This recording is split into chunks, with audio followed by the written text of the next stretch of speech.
अस्सलाम वालेकुम नाज़रीन, हाईटेक न्यूज के खबरनामे में आपका खैर मकदम है। मैं हूं नेहा खान। नजर डालते हैं आज की अहम खबरों पर। कॉन्टिनेंटल हॉस्पिटल गच्चीबौली हैदराबाद में revealing of electoral cancer data for the first time in India. New study in India finds high risk of colorectal cancer in India. Patient press conference मुनक्किद की गई थी, जिसका मकसद ये था कि आए दिनों कैंसर जैसी बीमारी आम होते जा रही है। कैंसर से कैसे बचा जाए, इस पर डॉक्टर गुरुन रेड्डी, फाउंडर और चेयरमैन कॉन्टिनेंटल हॉस्पिटल, ने हाईटेक टीवी से बात करते हुए तफसीलात बताई।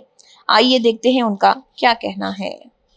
और कॉन्टिनेंटल हॉस्पिटल का चेयरमैन हूँ और यहाँ के डिपार्टमेंट जो गैस्ट्रोएंटरोलॉजी एंड लिवर डिसीज का है उसका मैं हेड ऑफ द डिपार्टमेंट हूँ। आज आप लोगों को हम ये बताए कि जो कोलन कैंसर और रेक्टल कैंसर होता है पेशेंट्स में, हमारे हिंदुस्तान में ये कैंसर क्यों बढ़ रहा है, इसको हम कैसा जारी रख सकते हैं, उसके बारे में हम डिस्कस करें हैं। 3 साल पहले हम ये स्टडी शुरू करें हैं पेशेंट्स में कि ये कोलन कैंसर प्रिवेंट करने के लिए क्या कर सकते हैं। हम लोगों को, सब लोगों को मालूम है कि जैसे बाहर के कंट्रीज में, अमेरिका में, जर्मनी में, यूरोप में 30 साल पहले ये लोग स्क्रीनिंग कोलोनोस्कोपी का प्रोसीजर इस्तेमाल करें। वो इस्तेमाल करने से ये बताए कि हम कैंसर जरूर कम कर सकते हैं। कोलन कैंसर एक छोटे से फोड़े में पैदा होता है। कोलन तो लार्ज इंटेस्टाइन बोलते हैं हम अंग्रेजी में। ये फोड़े में पैदा होने से ये हल्लो हल्लो से फोड़ा ज्यादा बढ़ते हुए जाके कैंसर में 8 साल में, कुछ लोगों में 10 साल में, कुछ लोगों में 20 साल में हो जाता है। इसलिए हम हमारे 2000 पेशेंट्स में जो हम कर चुके हैं उनका डेटा आज शेयर करें हैं कि हिंदुस्तान के लोगों में भी 25% तक, मर्दों में 25% तक और औरतों में 21% तक उनको ये फोड़े आने का होता है और इन लोगों से हम निकाल दिए हैं। अगर ये लोगों को, अगर हम फोड़ा निकाल नहीं सकते, नहीं निकाले या प्रोसीजर नहीं करने से जरूर ये लोग कैंसर से आते होंगे। और एक बात, कैंसर की डायग्नोसिस अगर हो गया तो उनका खर्चा जो होता है कम से कम 10 लाख। हमारे ये 3 साल में भी ये स्क्रीनिंग करने से 33 पेशेंट्स को कोलन कैंसर का डायग्नोसिस हुआ। होने के बाद कम से कम 3.5 करोड़ का पैसे उन लोगों को खर्च करना पड़ा। ये कोलन कैंसर का जो प्रिवेंटिव टेस्ट है कोलोनोस्कोपी, उसका खरीद भी बहुत कम है। खाली कुछ हजारों में, 5-6 हजार में टेस्ट हो जाता है। अगर एक बात करने से आपको कोई फोड़े वगैरह ऐसे पॉलिप्स नहीं है तो फिर आप 10 साल तक करने की कोई जरूरत नहीं रहेगा।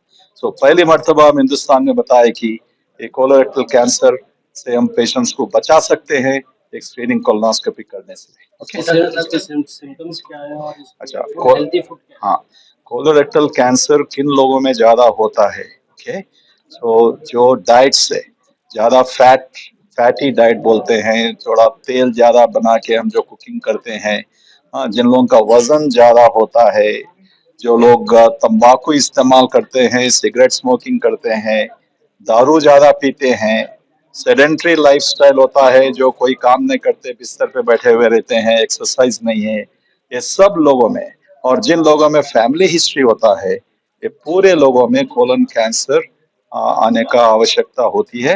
These are the risk factors. Symptoms क्या होते हैं?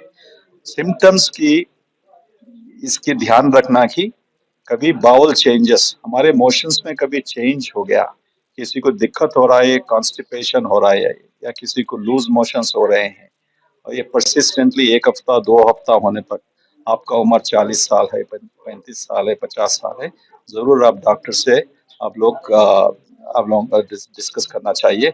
और किसी को मोशंस में खून दिखाई देता है और किन लोगों का बगैर कुछ रीजन का वजन कम होते जा रहा है, जिन लोगों को भूख नहीं लग रहा है, ओके, ऐसे पूरे सिम्टम्स जब होते हैं जरूर, और फैमिली हिस्ट्री में जिनको ये कैंसर है, खाली कोलन कैंसर नहीं, दूसरे कैंसर्स रहने से भी आप लोग डॉक्टर से जिक्र करना चाहिए और डॉक्टर को बोलना चाहिए आपका उम्र अगर 35 साल के ऊपर है, डॉक्टर साहब हमारे को स्क्रीनिंग कोलोनोस्कोपी के लिए भेजिए एक अच्छे गैस्ट्रोएंटरोलॉजिस्ट एंडोस्कोप के पास। फूड क्या रिकमेंड करेंगे सर?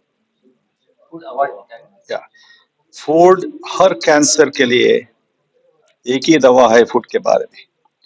सब लोग बोलते हुए आ रहे, आप लोग देखते हुए आ रहे, आप लोग सुनते हुए आ रहे कि हमारी डाइट में ज्यादा तक वेजिटेबल्स और फ्रूट खाने की बोलते हैं, और फैट जो होता है, जो रेड मीट होता है, ओके, रेड मीट की खाना बहुत कम करना चाहिए।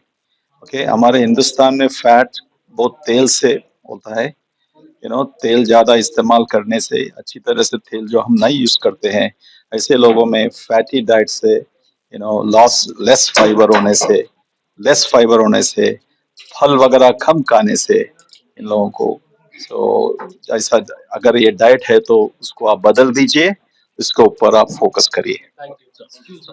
Welcome to #YouSo।